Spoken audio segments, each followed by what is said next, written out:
আচ্ছা বলো তো, মায়ের মাকে কি বলে? দিদা বলে। এবার বলো, মায়ের বোনকে কি বলে? মাসি বলে। ঠিক। আচ্ছা বলো তো, মায়ের মাকে কি বলে?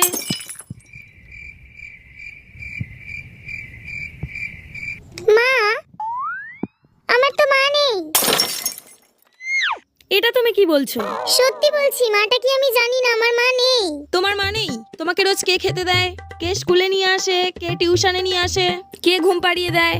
ও, তুমি মাম্মামের কথা বলছো? ওটা তো আমার মম হয়, আমি মম বলি।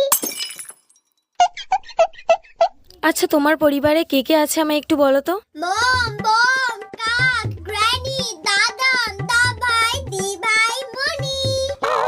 এখনকার বাবা মায়েরা তার ছেলে মেয়েদের প্রত্যেকটা সম্পর্ক যেভাবে শেখাচ্ছে, এবার মনে হচ্ছে জিকে বইটাকেই পাল্টাতে হবে। কারণ এখনকার ছেলেমেয়েরা তো শিখছেই না কাকে মা, বাবা, ঠাম্মা, দাদু, পিসি, মাসি বলে।